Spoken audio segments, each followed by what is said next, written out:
I sit on the fence about whether or not sometimes I want to be ignorant to something or if I want to know. Yeah. You know, because I'm like, just tell me all the time. And I think that there are times where friends, family, you know, Jess have like kept things from me to help me. Yeah. But sometimes I'm like, just tell me. Yeah. I also feel like I'm like, sometimes I need to be like really hit over the head with something. So like not even just tell me, like don't hint. Just like look me in the eyes and be like, you have spinach in your teeth. Because otherwise I'll be like, I'll be like smiling like, hi. Yeah. You know, I don't. It's funny you said that. I just had spinach last night. So now I'm in my head. I'm like, I brushed and flossed. No. You're totally where do we go? fine. Totally before we fine. keep going, we should jump into the tea. Have you tried yours yet? No, it looks okay. Good, So we are. Yeah, it's a little hot. You know, I like my lukewarm tea. But I do, and we don't have a straw for you. For those of you at home with us, this is Vicky's Sponge Cake. This is a black tea. It's bird and blend. As people know me, I love it. It's good. It's so good. It's so good. I hold on. Let me try it real fast. It's delicate, but you get the raspberry. Oh, I'm getting raspberry. That's this is fantastic. Like Victoria's sponge. Please, back on the British thing. I mean, sponge cake with raspberry. I love this. Yeah, for those steeping at home, this steeps it boiling for 4 minutes. This is really good. It's essentially raspberry black tea. It's really good. It's so good. I'm so happy that you chose this. So you were a stand-in on Chicago PD. Yeah. How was that? Honestly, it was a really good job. They don't pay you very well. And I had to sign a waiver every single day because I was non-union. So I like wasn't able to join the union from that job, which sucks. They weren't even able to Taft-Hartley you in? No, not even close. But it was like fairly consistent, and the crew was really nice, and they would have us. I mean, they knew we were all wanted to be actors. Nobody's there like to be like a career stand-in. And so like they would let us like not just stand there. Like they would let us run the scene. They gave us the sides. They let us run it for like tracking the emotional beats, and like sometimes they'd just cut you off. They'd be like, this is a monologue where and then they just cut to the, you know, they're like, okay. Would you actually memorize any lines? Oh, I loved it. It was all of it felt like working on a show without the pressure of like, your performance has to be good. Yeah. No one's going to see it except for these people. It was like practicing every single day. It was amazing. That was pretty good. But and one of the reasons that that finally convinced me that moving to LA was the thing I should do is that I forget his name. He was a really awesome guest star, was like talking to me, had no reason, like he didn't need to, but he was like, no, you don't need to call my stand-in, I'll stand here. And I was like, okay. And he was like, do you want to do this or do you want to be an actor? And I was like, well, obviously I want to be an actor. Yeah. And he was like, you gotta get out of here because this is too good of a job and you will stay. And then 10 years will go by and you'll be like, why am I still here? He was like, you should, go for your dreams. So that's what convinced you to come out here. Yes, that and that alone. Well, what's funny? The word of some Irish. So this is true. So okay. In order to tell the story of why I'm in LA to you, we need to backtrack for the audience as to how we're connected. Oh boy. Because that is why I'm out here. That's okay. So I want to hear from your perspective. So for those listening, I was cast in an independent pilot in Chicago called O. Henry. Mm-hmm. That's all. And you were also in O. Henry. Let's go back a little bit, but we didn't overlap. Mm-hmm. What is your experience with O. Henry and that TV pilot experience in Chicago? And even how it happened, how it came across your plate. It's such a bummer, though. Do you want? I mean, hit me. I want to hear the whole thing because I only know my side of that experience. Okay, so which is weird in its own right. For me, that was the first time I experienced the level of sexual harassment where I was like, I might need to call the police. Oh my God, I don't know this story. Oh no, yeah. Okay, tell me. Yeah. That's why I was like, I don't know if we should do No. I mean, if you don't want to tell, you don't have to. It's fine. But I only know, you have to remember, I was like only in my stuff. And then I essentially like ejected out of there. Okay. So I went in for like 1 million auditions for this part that was pitched as being small but significant. Not small, but like supporting. She's Henry.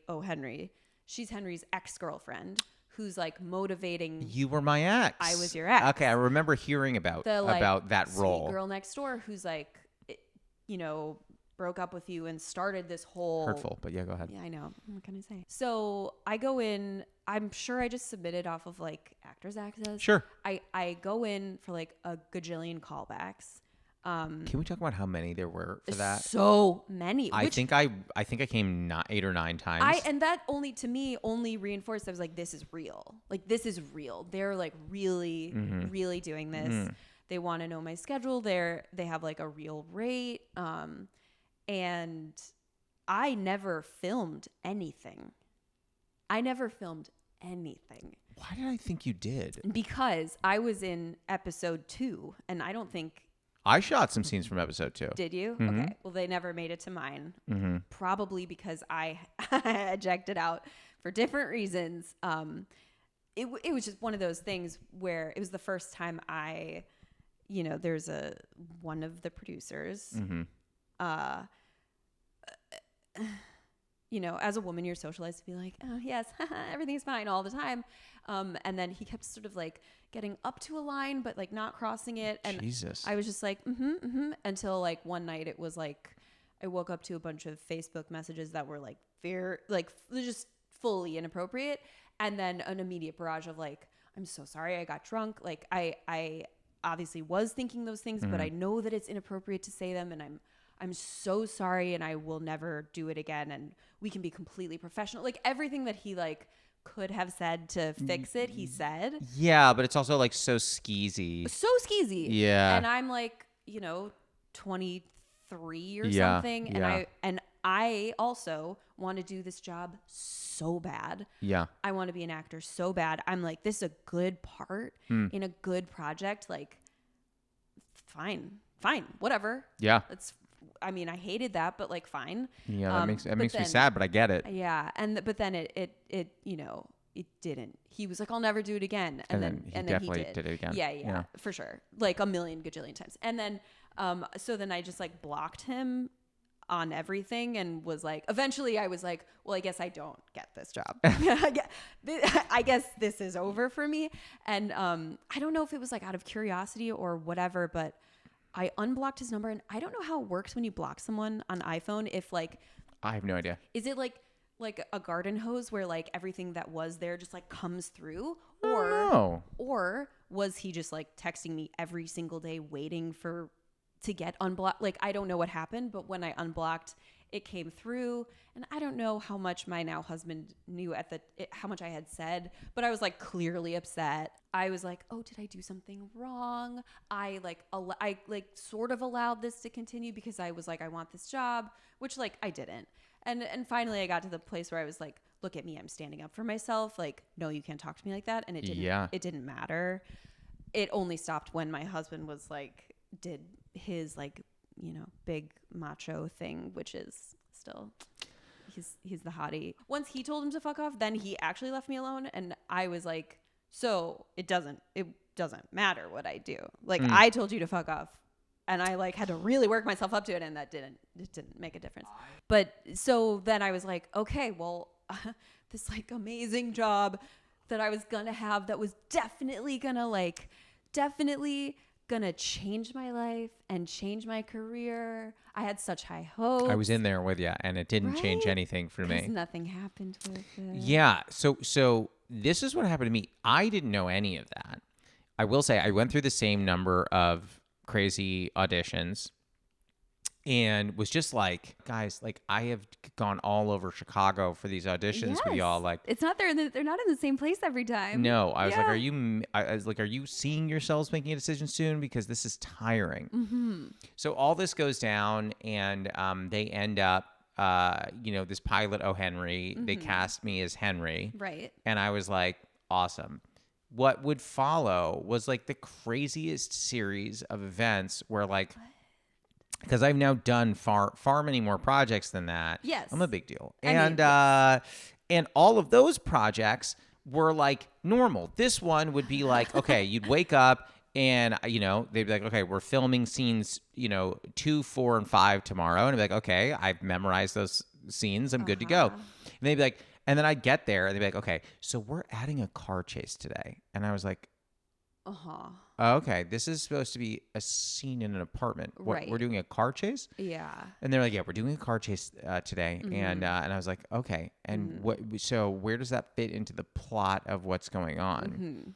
And they're like, don't worry about that. And this is not, for those that are listening, this is not an action pilot. It was like a rom-com sort of. Kind of. Yeah. It's about, for those that have no idea, you know this, it's about a guy who's down on his luck, who borrows money from his friend. They pull up to a convenience store. He says, can I get a couple bucks? I want to buy a lotto ticket. And the guy goes, fine, buy me one too. Yeah. And so he buys one for each of them. And then my character's ticket ends up being the winning ticket. Yeah. And he wins millions of dollars. Okay. And then it's like, what's going to happen now? Yeah. You know? And so like, that's what it's about. Why there needed to be a crazy car chase in the middle. Just because one day they were like, hey, you know what? Let's get a car chase going. Let's be guerrilla filmmakers. Yeah. Let's really make some We also didn't have any permits or anything like that. So it was all guerrilla filmmaking, to your point. We almost got pulled over by the cops. There's like an outtake at one point where like me and one of the other actors were like, holy shit, we didn't get pulled over. This is insane. Yeah. Then there were also like background dealings where the co-star who played the guy who bought the ticket with me like was working back channeling and became a producer midway through the thing. And that was like really weird that was all going on. And I remember asking about it and they were like, don't worry about it. It doesn't affect you. I'm like, feels like it does. Okay. And so like that was really confusing. And so he was just an actor and then all of a sudden was a producer. Yeah. And that was confusing. Yeah. And I was like, what is, okay. Uh-huh. And then there were also multiple people giving me different directions. Oh, So they're no. like some producers who were like, hey, like, listen, just like, don't listen to what this person's saying. Like, you know, and then the other person would be like, hey, don't listen to that other person, this is the first time producing. They don't know. And I'm like, what is happening? So I was getting all this different feedback. It was all super confusing. It was hard to have a consistent performance, though. At that point, I was just like, all my performance in the car stuff was pretty much me because I was terrified that I was going to die. Yeah. And you know, we go through all this stuff. They end up using boatloads of my improv because at a certain point, I'm just like, I'm not like loving all the lines. So I'm just playing around. Yeah. And I'm like, fire me, you know? Yeah, absolutely. What are you going to do? Yeah. So like the whole thing is super weird. I think I saw the pilot once or twice. It was very strange. And then never really heard from them again. One of the producers got in touch with me like 3 years later because he was starting a business and like he was like, hey, follow us on Facebook or like do this, do that. I remember I got that request as well, I think. And I was just like, okay, like I don't like great. Sure. Yeah, sure. Yep. Mazel tov, You know, yeah. all And the then best. like two of the producers were also like on again, off again in a relationship throughout the whole shooting. And that was really weird. Okay. Yeah, that whole thing was such a weird experience for me. Yeah. But the reason that all led to me being here was two of them asked me if I'd be willing to go to Sundance with them. No, they weren't paying for anything. Okay. They were just like, would you be willing to go to Sundance? Like, we can find you a place to stay. Okay. You'd still have to cover it. But we're looking to go around Sundance and talk about the pilot, and it would be really useful to have you. Oh, so I was like, going to Sundance for what? For this pilot? Like bringing this... They didn't bring the pilot to Sundance. They were going to network and talk about the pilot at Sundance. Oh, okay. So they were like, can you do this? And I was like, sure. So, because I was like, I've never been to Sundance. Sounds fun. Yeah, sounds fun. So Great. I went and like having all these conversations with people and because they were like, hey, like, you know, this producer's there. Can you go talk to them and like see the if... charming talent. Yeah. Yeah. You're the bait. You're there. Yes. And you're like, I can show up and be pretty. And That's, like, yeah. Yeah. And that's all I did. They like had me wear a push-up bra, you know. I'm like, sorry. You're just a piece of meat. I know. I did cat eye, which I never look good in. You know, it's hard. Cat eye's hard. Liquid is. eyeliner is hard. Don't be hard on I, yourself. but no, so we go to Sundance and I'm like, and I'm talking to all these people and everyone goes, they're like, you know, you like, I love what you're saying. So you're a comedian and you're also an actor. This is great. Let's take a meeting. And I was like, I would love that. Yeah. And they're like, yeah, what neighborhood are you in? And I was like, oh, I'm kind of like between Gold Coast and River North. Yeah. And they're like, what is that? Where is that? Yeah. And I was like, oh, it's like on the east side. And they're like, of what? Right. And I was like, Chicago. They're like, oh, you don't live in LA. I was like, no. They go, oh, you can just maybe let me know when you move to LA. And I'm like, okay. Yeah. That happened, no exaggeration, probably 7 times. Yeah. Mm-hmm. And I was just like, and I called my parents from a gas station parking lot. I was just walking around Sundance and called them and was like, I think I'm moving to LA. Oh, And they were what like, a really? magical little moment. Yeah. It's always in a gas station parking lot. It is. Always the most magical moments of life are like, you know, some dingy little parking lot. I love that. Yeah, and that was it. And then I Oh. moved here. That happened in February, and then I moved here in September. I love that. Yeah, that's how I got here. I think I had so many similar conversations where like it was just like, oh, and so where like where are you at? And then you're like, Chicago, and it was like everything that was, you know, sort of within reach was like, oh, okay, well then just let us know when you're there. And you're like, okay, got it. So I need to get the fuck out of here, I guess. So let me ask you this. So we're maybe 10, probably more than 10 years removed from that whole experience. Yeah. What is the dream for you now? Oh my God. So so many, but Yeah. I would love to be like really dream. Yeah. I want to be a regular on like a soap. A soap? Yeah, I love that. You know how many lines they memorize on I a know soap? so many. That's like memorizing a novel every week. I love it. I want to go to work every day, 9 to 5, and act my little butt off. Sure. And then go home. And I want to like, I want to be on a set that's like already set up and not be on the south side of Chicago at 3:00 in the morning the night before my bachelorette party. Were you? Yeah. Outside and so cold and just like laying in the grass, reading one of the Game of Thrones novels and being like, how many hours now do I have until I wake up? And then like I know my friends are coming to get me. Like, I think I had to take a shower when I got home. Ended up being like asleep by 5 in the morning, and my girlfriend came and woke me up at 9 and was like, hey, and I was like, just like fully dead. Oh my God. Yeah. And I've been on a few small parts on soaps, and they just like, they turn it around. How did you get into the soap game? Because that's a very specific area to try and break into. Yeah.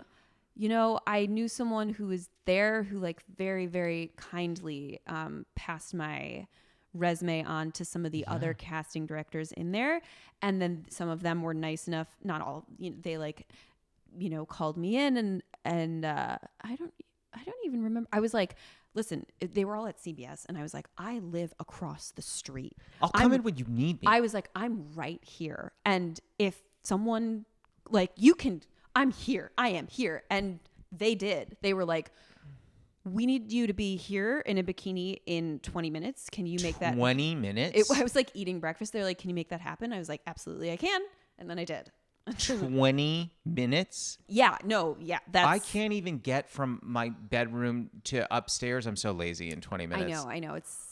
I also am that. So that was hard for me, but I was like, anything for you. And so, yeah. So that's the first call where you go, oh man, that like they actually are serious, and I'm there. Yeah, totally. And I mean, it ended up being just mostly like background kind of stuff, but it was enough to get me, you know, it was enough. I was there enough times that now I'm SAG eligible. So that's amazing. Yeah, that was like huge. Once you did it, were they like, man, she did get here in 20 minutes. We can bring her again. But then that was like right before COVID. And then those soaps in particular really like closed like, I didn't know that. Oh yeah. Fully like closed ecosystems. Mm-hmm. They were like changing the writing so that they didn't need day players. Like they were like, this is our nucleus. These people come in so that they could keep going because people fucking love their soaps. I mean, soaps are, here's the interesting thing. If you don't watch soaps. And I don't. So I don't either. I don't either. If you don't watch soaps, you don't really know a lot that the industry is actually still thriving. Like soaps are still a huge thing. Absolutely. Anytime you go into, so it's funny. So I go to a barber shop, like a very traditional barber shop when I get my hair cut, you know, because I'm a man. Yeah. You know, that's after I get a pedicure. Yeah. But I go into a traditional barber shop, and they always have either KTLA, like the news station, local news station playing, or they'll have like some sports thing. That because I never knew that people still watched that like small local news thing, but they always watch it. I went to my doctor's office, soaps. I went to my dentist's office, mix of soaps and local news. And I'm like, okay, so there are all these places that just play these 3 things. Yeah. And I didn't people know. who like watch them and who are so into them that there's like Yeah. novella spin-offs that you can, buy at the grocery store checkout line or whatever, wherever They're that is. novelizing all Oh these. my God, yes. It's like a whole ecosystem unto itself. And I just I love I want to go 9 to 5, Sure. act, come home. Like that is the ideal. So more than a sitcom. You would want that more than you would want a sitcom. I mean, I love a sitcom. I love a sitcom, and I love most of what I do is like indie movies. So I love that. I don't know that I've seen a lot of your films. Oh man, I'll have to send you some. Yeah, why are you not I know. hitting me up? Yeah. You have my info. Just be like, hey, I did a thing. Here, watch it. Yeah, go rent this. Yeah, it's like that whole like okay, I guess post about it on Instagram. So what do I do? Here's a picture of my face every 3 months. Hey, I did a thing. I mean, that is what that is kind of what it is. I'm just So as you are pursuing your soapy dream, I said that makes it sound really inappropriate, and I wish I could take that back. I was no, it doesn't. Your operatic dream, is that better? I don't know. Mm-hmm. As you're doing all this, are you still doing day player stuff? I haven't done day player stuff in such a in such a long time. So are you doing anything else? Do you do a side job? Anything? Yeah, okay. yeah. Okay. I'm a nanny. Are you really? And a tutor. Yeah. Both. Yeah. It would be a really great fit with the same family. You're yeah. I nanny these kids and I also tutor them. Yeah. How convenient. Are you able to find joy in those jobs, or do you view them as solely functioning until you can make a living at what you want to do? A little bit of both, but so I've been nannying one family since I moved out here. Oh, that's actually kind of nice. I know. How long have you been out here? Since 2018, 2019. Yeah, that's kind of nice. And it is nice, and also she's a great kid, and it's just one kid. I know. How old is she? She just turned 8. I know. Dad. So she's actually kind of cool enough where she has a personality. Yeah, totally. And but so if she sucked, my life would be miserable. Once they turn 8, because I don't have kids. But once a kid, once a kid turns 8, are you still able to do fun stuff with them? Or are they I want to hang out with my friends, and you're just okay, I guess I'll just be here. They do kind of want to hang out with their friends. That sucks. I know. It's okay though. It's fine because it's way less emotional energy for me.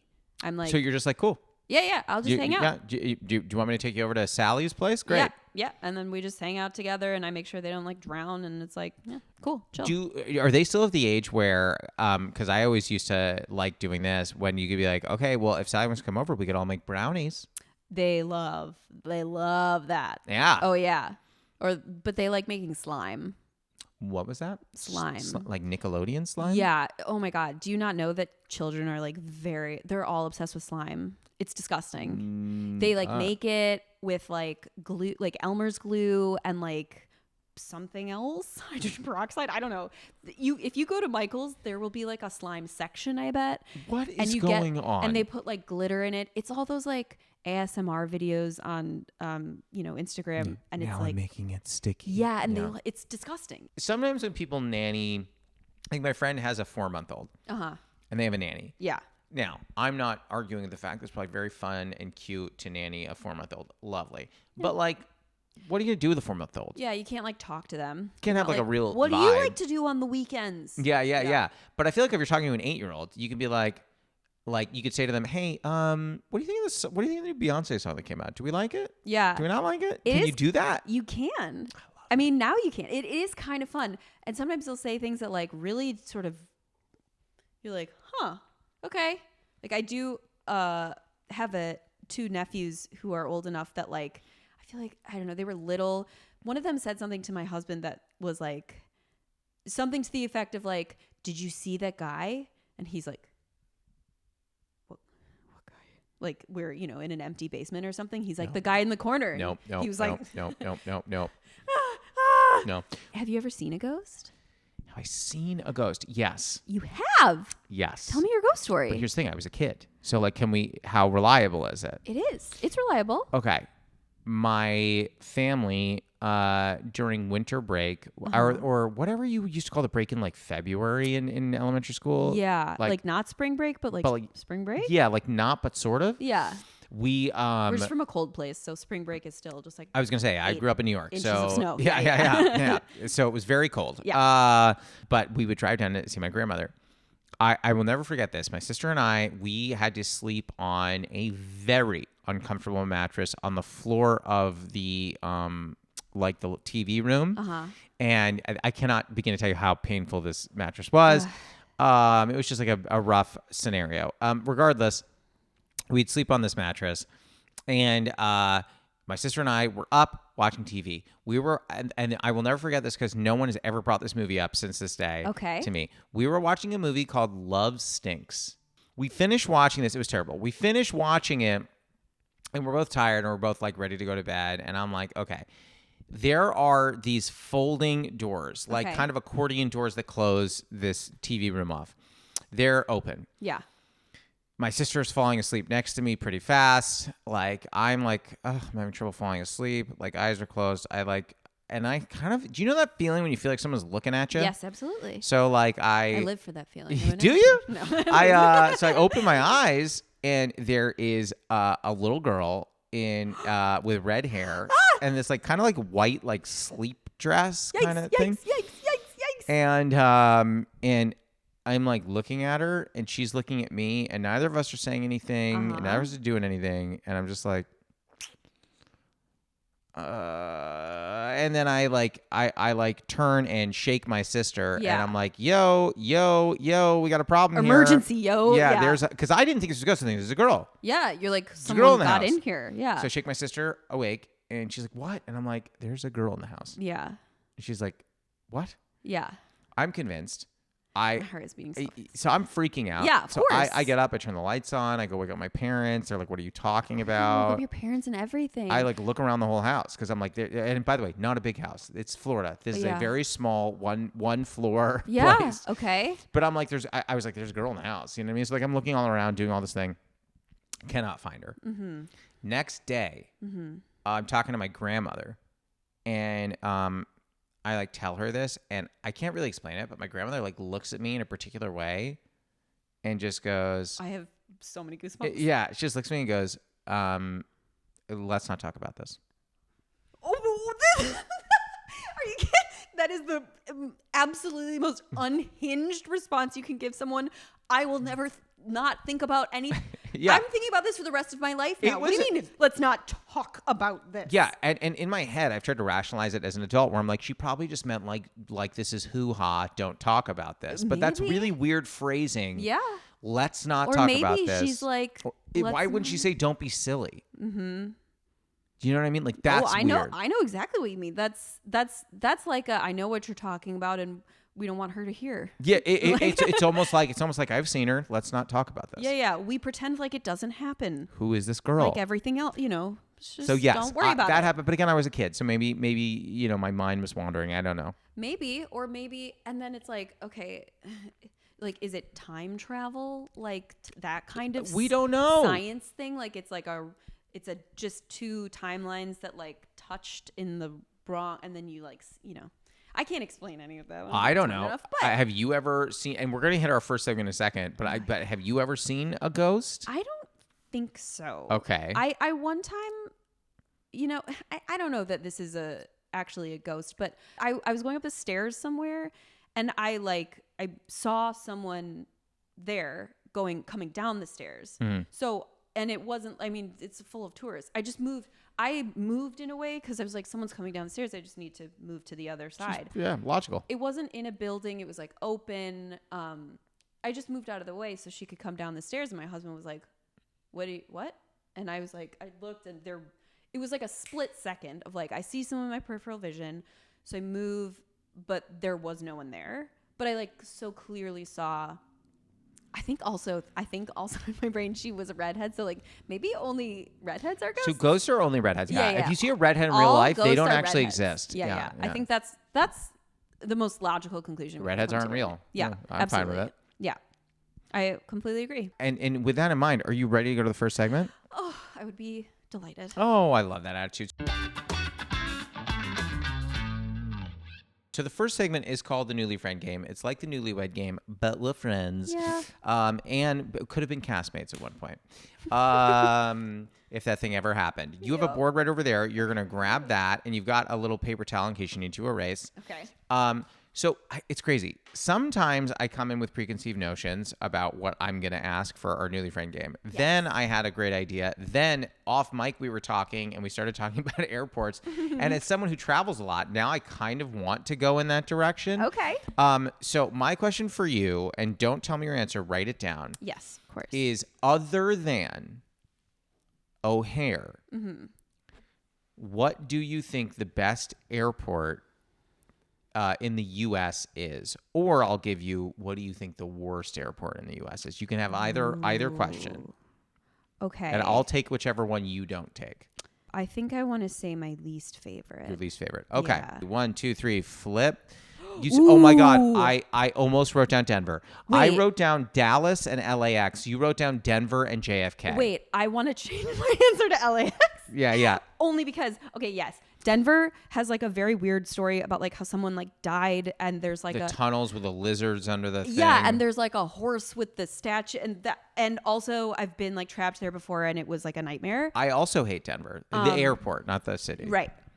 But I think I did brain fart because the amount of shit that I talk about LAX. Sure. I should have written it as my number one hated. I truly, from the bottom of my heart, and I'm not trying to just like match what's on your board, I truly do hate LAX with every ounce of my being. Yeah, I think LAX is a tough one. The way that it is structured is awful. Yeah. Here's the other thing. I fly American, and there is what I call the 52 gates problem. Okay. Have you ever flown American? Yes. Okay. So if you fly American and you're not taking a transcontinental, so you're not going to Miami, you're not going to New York, you're not going to Boston. Okay. If you're not doing routes like that, Yes. if you're going to San Francisco, Denver, Phoenix, Yeah. you will often get one of the 52 gates, 52A through I. What that means is you go to Terminal 5 and there's one big gate that says 52. You go there, you have to take a shuttle, and that shuttle takes you to an off-site 52 gates area where you then catch it. It adds another 20 minutes to 30 minutes onto your overall airport experience. That's a nightmare. That sucks. It's awful. Oh. So yeah, the 52 gates problem is a big one. Yeah. But outside of that, if you fly American at all, or you fly even internationally, you have to drive all the way around the loop, and that's the problem. I think that's just LA as a city is so poorly accommodates any pedestrians. Yeah. LAX included, that like getting from one spot, like if you're looking at a map and you're like, it's right there. It's right there. It's like you can't walk across from your short thing. There's no way.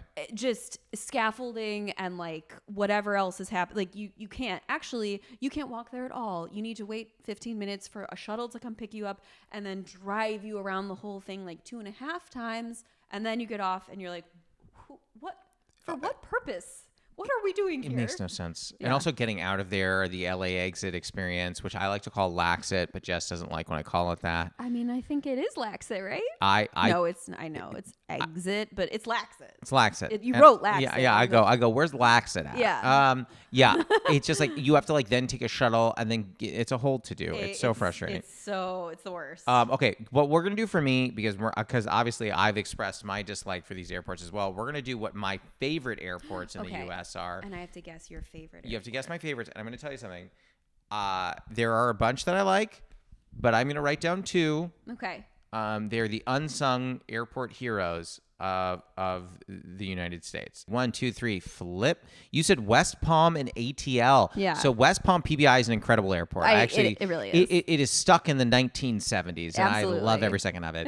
Atlanta is a little too big for me. Getting around there's a pain in the butt. It is a pain in the butt. That was more of a logistical pick. I was like, you're from the East Coast. Yeah. If you've traveled at all, you've probably passed through Atlanta. Like, yes. There's a lot going on. No, there. I have. The ones that I chose are St. Louis and San Francisco. Now, let me explain the both of those picks because I picked them for different reasons. Please. Okay. San Francisco to me is the cleanest, best infrastructured airport as far as like all the water fountains work. Everything is clean. The I restaurants love are nice. that. There are places to charge your stuff. Yeah. Like, the way the gates work, it's really nice and easy. All the It all signage makes is clear. sense. Yeah, you it's can just get to where you need to be. it's all just wonderful. Yeah. And they make it feel so simple. So I am like a huge fan of SFO in that regard. St. Louis, and I'm liking this for the very wrong reasons. Okay. St. Louis Airport, when you get to the airport, let's say you're flying out of St. Louis, you get to the airport. This is how security works.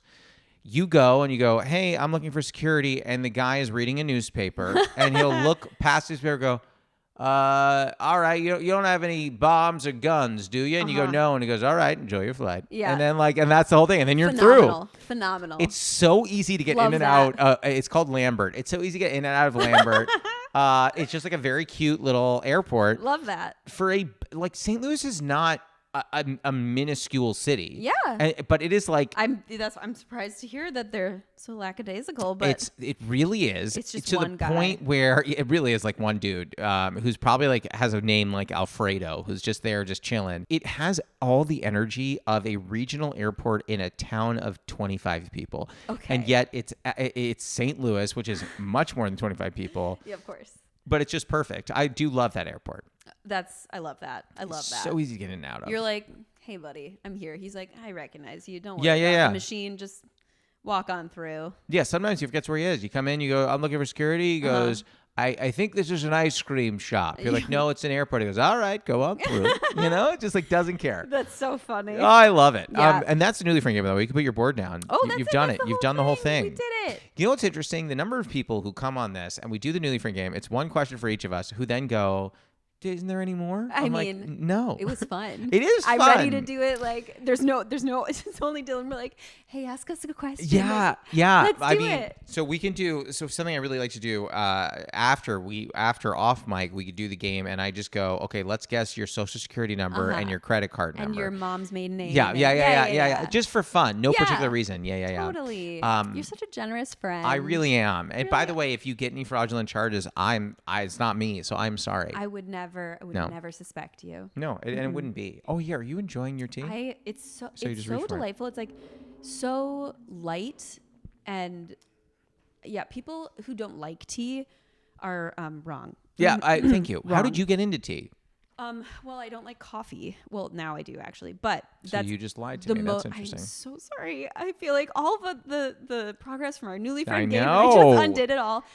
Strong bond broken. It's a very recent development. So it's like a tenet of myself that I'm just now reversing. I used to be a non-coffee, anti-coffee person for so long. And I needed caffeine, in college. So I was like, I guess this is just tea. Where I'm at. And then I got to like love it. And yeah, now recently I'm like, okay, not all coffee does taste bad, apparently. Well, you can also, you could play fast and loose with it. You could be like, let me get a latte with like brown sugar syrup. Yeah. and Can I have the milkshake that has like a little bit of coffee in it? Oh my God. But okay. see, even to me, I was like, why would you ruin a milkshake that way?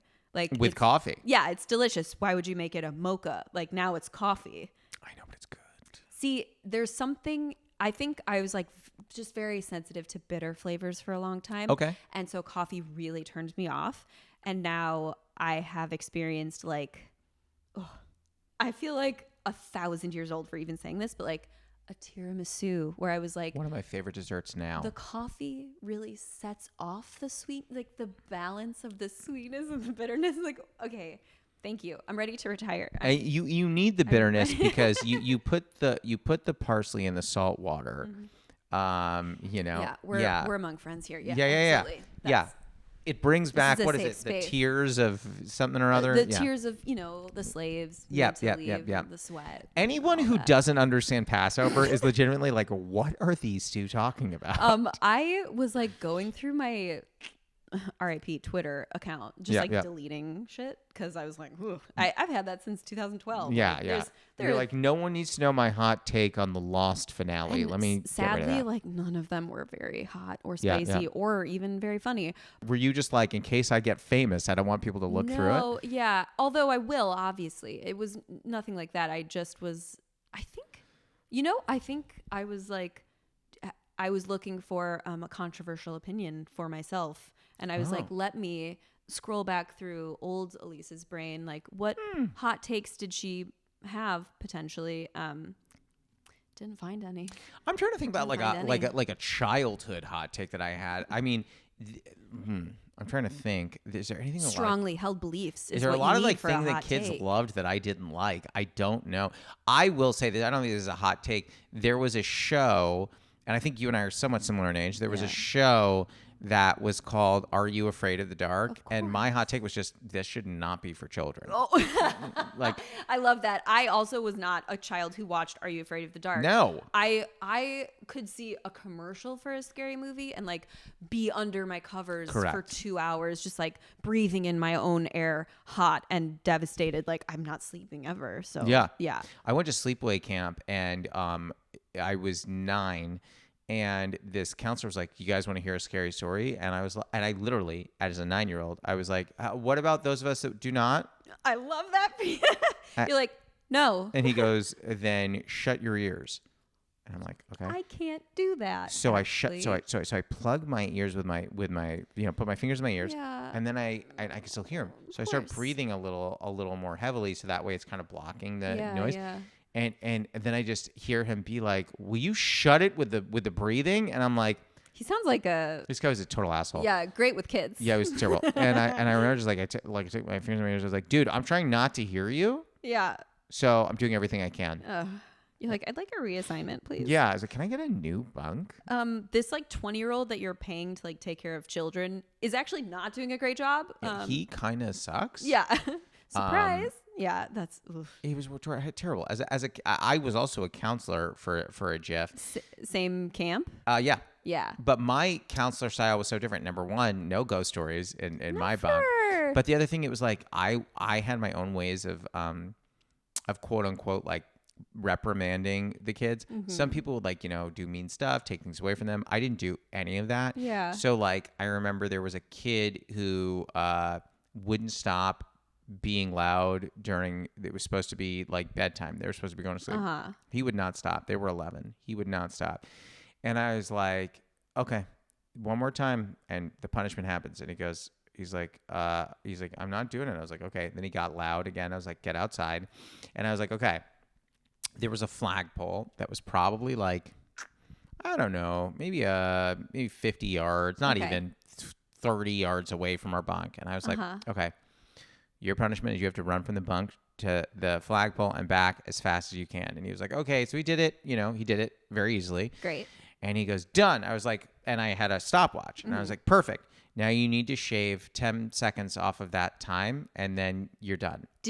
So when you started this, were you like, I have a plan in yes. place? Yeah. I love that. Okay. And he goes, what? And I was like, yeah, that's all you do. And you get to go to bed. He goes, you just want me to run as fast as I could. I was like, well, I'm sure you have a little more in the tank. Yeah. So let's see what you can do. He tried this like 10 different times. Amazing. I said to him, I was like, you can stop whenever you want. And he's like, I'm going to do it. Didn't even come close. I mean, not even in the ballpark. 10 full seconds. Yeah. Yeah. But he did this run. By the end of it, he's sweating. He's exhausted. And I was like, you want to try again? He's like, I can't. And I was like, he's not crying. He's just tired. Yeah. And I go, you ready to go to bed? Yeah. And he's like, yeah, I think so. And I was like, okay, it's bedtime for you now.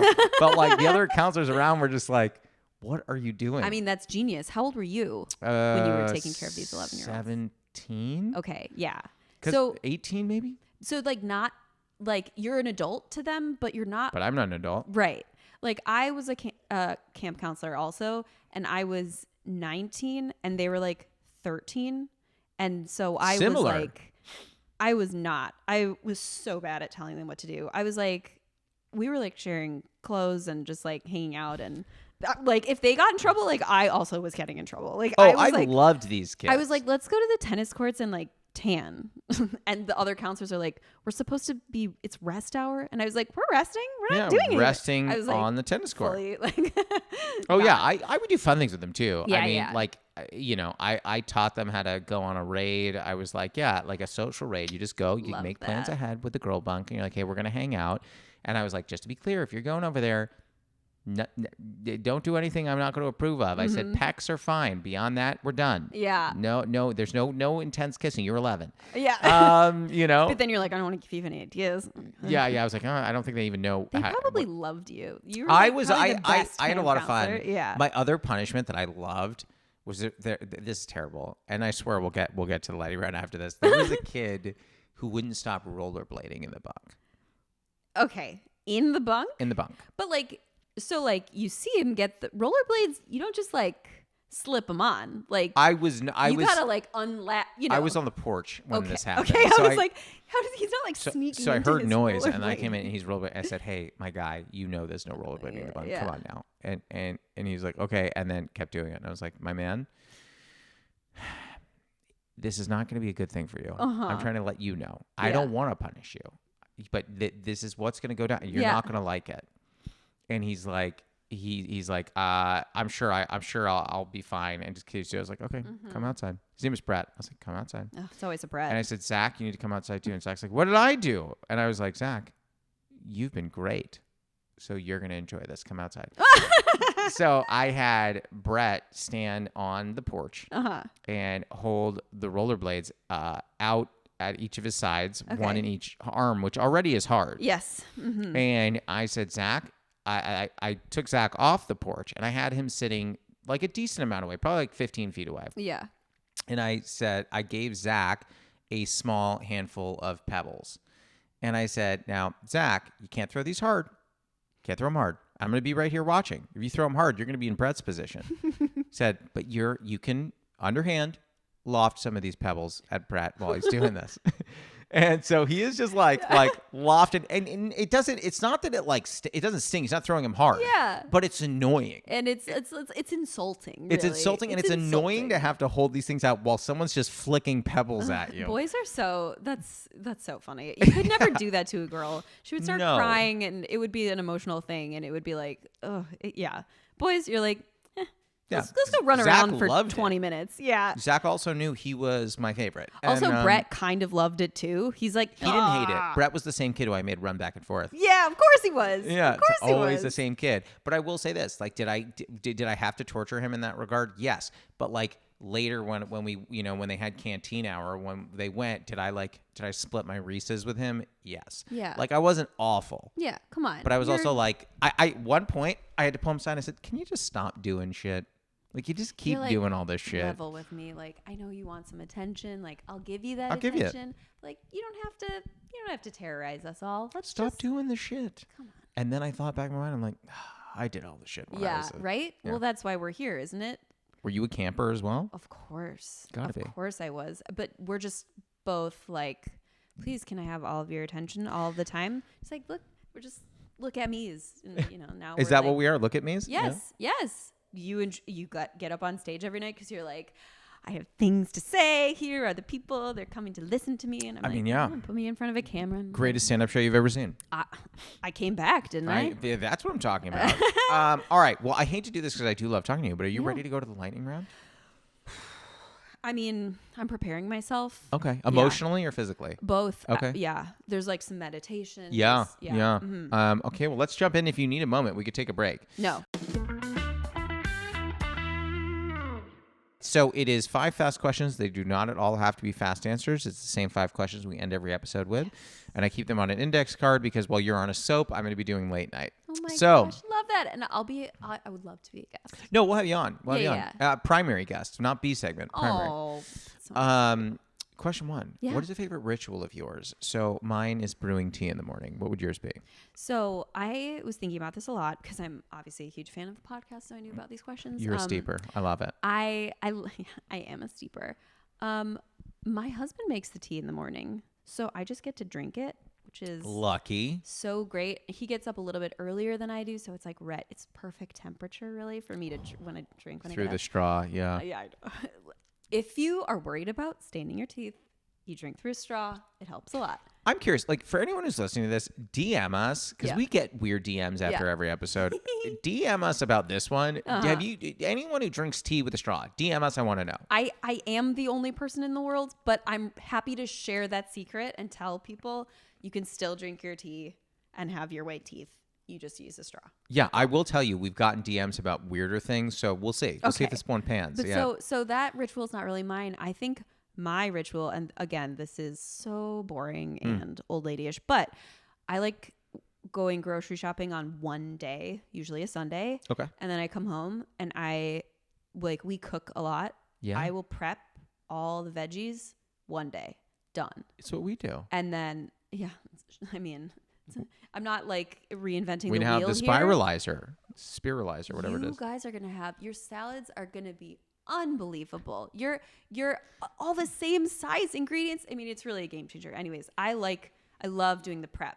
I love the mindless working with my hands, listening to a book or something. Sure. Probably, steep conversations, Oh, peeling some carrots, and then throughout the week, it's like, what are we doing for dinner? Doesn't matter. Boom, done in the oven. Everything's ready to go. That's love. That's my ritual that I love is prepping the week of prepping the veg. Prepping the veg. Question 2. What is a running bit you have with a friend or partner that makes you laugh?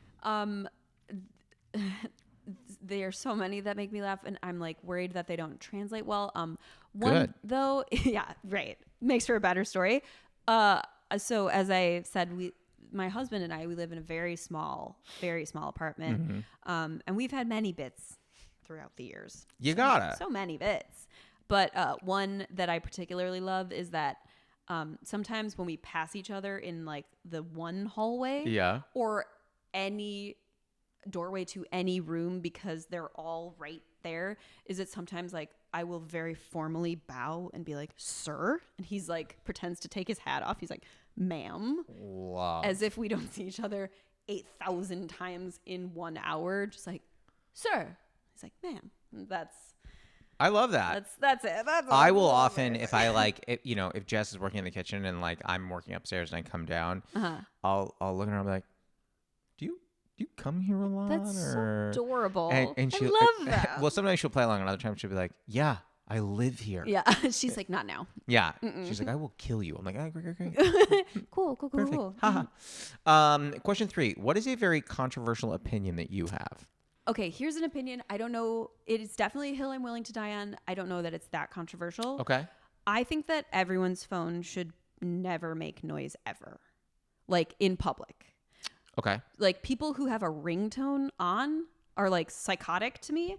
And if you're watching a video like with full volume and no headphones, you should go straight to prison. I was going to say hell or prison. Prison. Yeah. Okay. Well, that's worse. Yeah, no doubt. Yes, I don't understand anyone that has a ringtone. It's incredibly confusing. Yeah. The only time I will use a ringtone, because I used one very recently. Yeah. I was putting together furniture for Jess and didn't want my phone in my pocket because I was like working with a bunch of tools and stuff and I didn't want to mess with that. So I put it on the table, but I was also waiting for a delivery. So I turned on the ringer. Okay. But you were in your home Yeah. putting something together. I think that when people are like watching videos like in an airport or Oh on my a God, bus, that just happened to me like and a few it's weeks ago. What do you think? Like, even like, do you think people want to listen to this with you? They don't. Part of me, so I've never done this, but I thought about doing it. Part of me sometimes just wants to walk up to them and like comment on, like, so let's say the video. Watching it with them. Not even that. Let's say the video is like, I don't know, what's a good example? Let's say the video is about the movie Oppenheimer and its special effects. Sometimes I want to come to them and be like, is that really true? Do you think that's true? But the only problem with that, because that's they hilarious, might then engage with you. Yeah, and then you're like, eject, immediate, like abort. I don't want to talk to you at all. I don't want to talk to those people. Question 4. Okay. Have you ever experienced imposter syndrome? And if so, is there one moment that really sticks with you? Honestly, so my job as an actress is like so unbelievably weird and like unexpected that there's really no way to be like, this is normal. Like this is normal. I should feel this. Right. It's like, it feels like the whole thing is like a fake it until you make it. And so I think the answer to that is like, I'm kind of constantly battling against feeling like an imposter. And also the metronome is like, I suck at everything and like, I'm the best ever. And it's just like constant back and forth. I never, when I'm with other people who I consider to be more talented than me. Yeah. It is always instead of it being like, this is so scary and I'm gonna fuck everything up. It's a little bit more like I know that I will rise to their level. Oh yeah. So that's my favorite thing, is to be the like least experienced person in the room, because everyone else is going to make me so much better, which is very selfish. Sorry, but I always want to so healthy hang out with like the best, most talented people that I know, because then I'm better for it. Yeah. So in that, I'm not really like bringing anything to the table there, but no, I mean, I wish I could feel that way. I remember when I was in a room with like Meryl Streep, Leo, and Robert Duvall. And I was just like, guys, get to my level. Listen, everyone who's an actor is just walking around being like, yeah, I can act like this. Like, nobody's like, even Meryl Streep is just some lady who's like good at what she does. Like, it's not like no one's doing brain surgery here. You know what I mean? No. Like, so part of it is like, you have to be like, listen, the stakes are not super high. No. You can't get too in your head, because otherwise you're just gonna.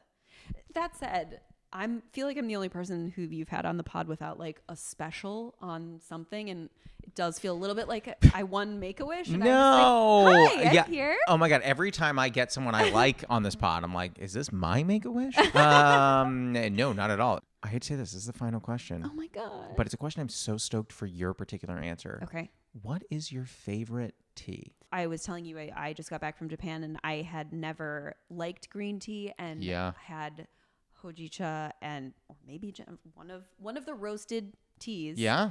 And was like, I want to drink only this for the rest of my life. I think that might be my answer. Hojicha. It's so good. When you leave, I'm going to scoop you in a to-go bag. Oh my God. Some Kiku Hojicha. It's a really, really good. Nice of you, please. Yeah, it's a super quick steep at a boil, no less, and it is wonderful. That's so nice of you. I was like, should I bring you some tea? And then I was like, You brought tea cake, which I'm going to be eating as soon as you're gone. And it's dairy and gluten-free. Did you make it? Yes. Oh my God. It's a little tea. It was. I human. just threw it together. Please. I live here, but I'm a Midwestern gal at heart. I'm going to bring a homemade baked good. I'm like, hi, thank you so much for having me. No, this was amazing. Well, that's the pod. How do you feel? Pretty good. Good? I hope I was like, engaging and funny, and again, this is my Make-A-Wish episode. This was phenomenal. And if we get DMs about the straw specifically, I will let you know. I'm so happy to share the brand of Amazon straws that I picked, and I do put them in the dishwasher if that's a question. Yeah, great. Good. Well, thank you for coming. You can come back anytime. Thank you. That was Elyse Cantor. You can find her on Instagram and TikTok at ElyseDC. This episode was produced by Dylan Rosenthal. It was edited by Martin Alvarez. Our theme song and additional music are by Oliver Hymack. Our cover art was done by Neil Fraser with photography by Matt Mazisco. Social media by Dia Villegas. Please write a review and rate our podcast on Apple Podcasts and wherever else you can. You can send any questions, comments, newly friend game suggestions, or tea suggestions to steepcombos@gmail.com or tweet us at steepconvos. I'm Josh Lanzet, and you can follow me on Instagram, TikTok, Twitter, YouTube, and Facebook at Josh Lanzet. We'll be back next week, so until then, happy steeping. What did I do? I mean, you were supposed to be kind of like a mess, right? I was. Yeah, no, I was a total mess. Okay, Slept on my friend's couch. Just a waste. Right. Yeah. Please. If you sleep on a friend's couch,